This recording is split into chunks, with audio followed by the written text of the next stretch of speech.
Hello everyone, welcome to our channel. Today I am going to discuss with you some important maxims that are used in the concept of doctrine of res judicata, and along with this I'll also tell you what is the scope of res judicata. So let's start. As you can see, I have written 5 maxims here.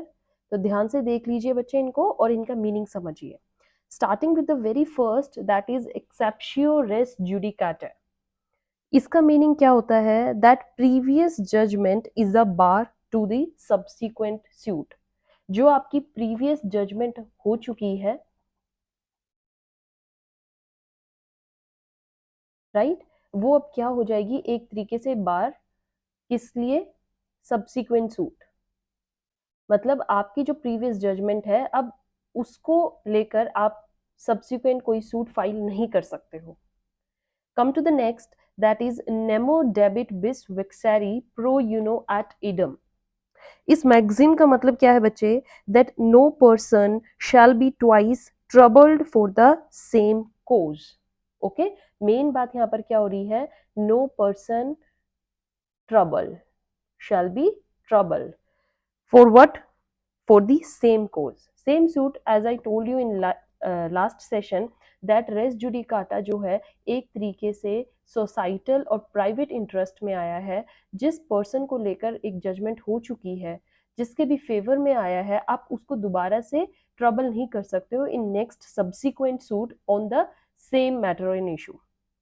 Come to the next, that is nemo debit bis puneri pro uno delicto.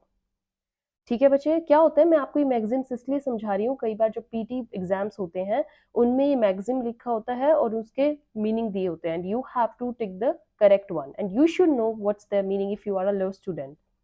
So what this maxim tells is that no one ought to be punished twice for the same offense. Same offence के लिए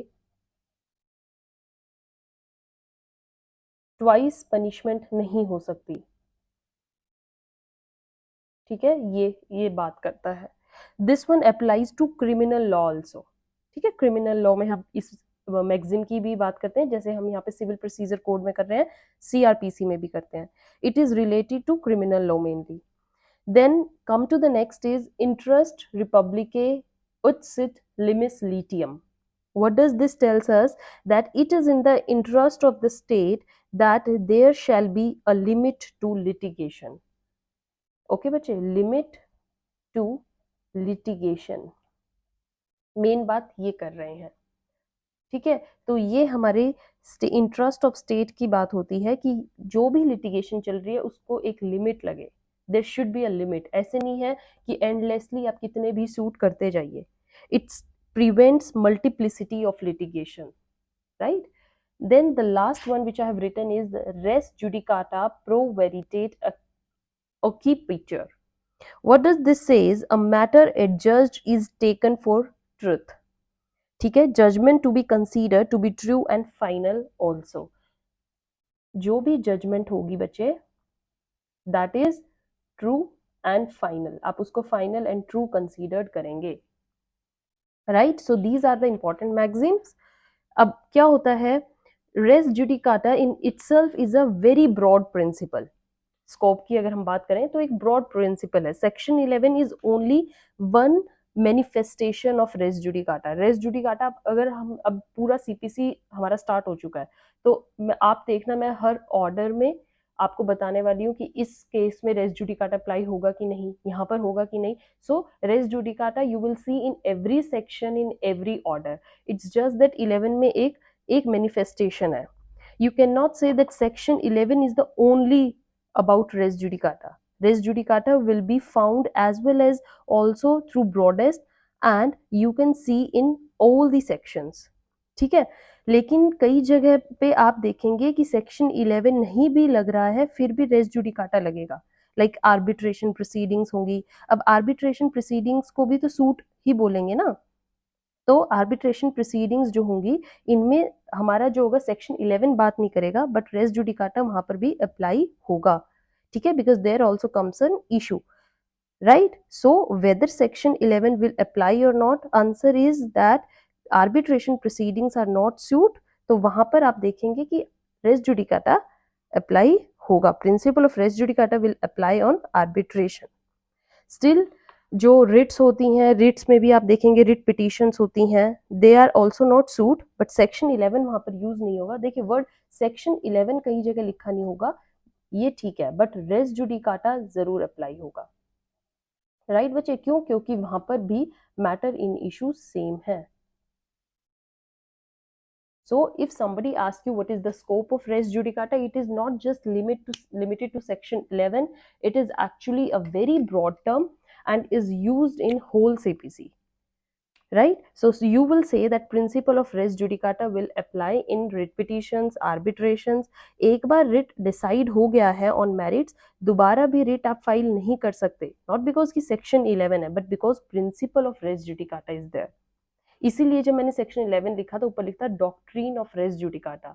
सो it is a big principle. उसी तरह से foreign judgements आती हैं, उन पर भी रेस जुडिकाटा लगेगा। So res judicata is a very broad principal.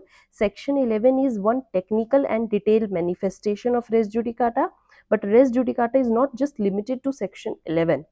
It may be applicable in other circumstances also, like example writs में है, arbitration proceedings हैं, foreign judgments हैं, right? जैसे A had filed the suit against B.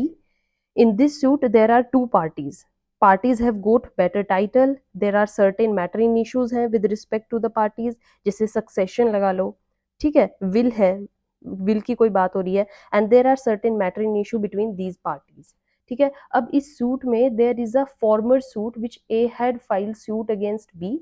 The parties A and B, जिसमें title is suppose ownership से related है और matter क्या है, सक्सेशन है या गिफ्ट है, तो ये आपके पास तीन बातें आ गई हैं, ठीक है। अब ये सूट फाइल हुआ है पर्टिकुलरली मान लीजिए इस कोर्ट में, तो this court and the court has after trial finally heard and decided the suit, मतलब हर्ड जो है, जो मैटर है वो कंप्लीट हियरिंग हो चुकी है। यहाँ पे हर्ड एंड डिसाइडेड का मतलब क्या है, that court had recorded the evidences of the parties and merits of the case. Heard बच्चे, जहाँ पे भी वर्ड हर्ड लिखा होता है ना, हर्ड का मीनिंग होता है कि आपने उसमें दोनों पार्टीज की दलीलें सुन ली हैं, उनके एविडेंसेस ले लिए हैं, उनकी स्टेटमेंट्स लिख ली हैं, and that is why it is said that you have heard those case, and finally का मतलब है that case is over and case has been finally go for the end. तो अब ये जो बातें हैं, parties, title, matter in issue, heard and finally decided, these all things, decision is there. Suppose the decision जो आया है in favor of B आ गया है, अब regarding the same property later on क्या करता है, B file the suit against A, उसी प्रॉपर्टी के लिए बी ने सूट फाइल कर दिया ए के ऊपर। अब फॉर्मर सूट क्या था, वो भी बिटवीन द सेम पार्टीज था। Now position has changed. Position कैसे, जो पहले ए ने बी पे डाला था, ठीक है, अब दूसरे केस में बी ए पे डाल रहा है, राइट। डिफेंडेंट जो है वो प्लेंटिफ बन के, और plaintiff now become defendant, parties are the same and we presume the title is also same, matter in issue also same.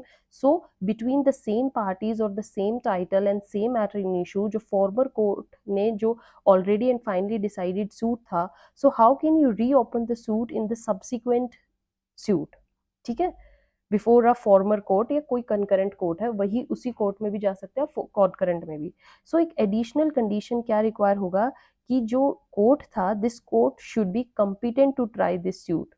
ये जो सेकंड सूट है, मतलब दिस कोर्ट कौन सी, फॉर्मर कोर्ट, जिसमें प्रीवियस जो केस था वो आया था, should be competent to try the subsequent suit when on the date the original suit was filed, and competent means pecuniary plus subject matter jurisdiction, दोनों ही बातें होनी चाहिए, right? Heard and finally decided that you will understand common sense whether examination of evidences on merits otherwise not, and whether the suit has been finally brought or not। ये आपको देखना पड़ेगा कि सारे evidences लिखे जा चुके हैं, statement लिखी जा चुकी है, and whether the competent court was try or not to try the subsequent suit as on the date when the former suit was filed। तो उसके लिए आपको practically ये देखना पड़ेगा कि सूट अगर उस डेट पर फाइल हुआ होता, तो then whether the court would have had pecuniary and subject matter jurisdiction or not। तो ये सब बातें देखनी होती हैं कि जैसे आपने इस कोर्ट में फाइल किया, अब जो सब्सिक्वेंट सूट आया है ये देखना पड़ेगा कि ये सूट अगर उस दिन फाइल होता जब फॉर्मर सूट हुआ है, क्या तब उसकी पेकेंड्री सब्जेक्ट मैटर जुरिस्डिक्शन थी या नहीं, right? So all these we see is that this is the scope of res judicata. Res judicata is going to, we are going to apply it in all the matters. हमने क्या क्या देखा है, foreign judgements में होता है, arbitration में भी होता है, रिट पिटिशन में भी होता है. सो रेस जुडिकाटा का जो स्कोप है is not just limited to section 11, it will apply in many proceedings as we move on further. So in today's session this is all. Maxims को रीड कीजिएगा, बार बार उनके मीनिंग को देखिएगा and try to understand it scope. If you have any problem just comment below, we will discuss it. Till then, have a good day. Thank you.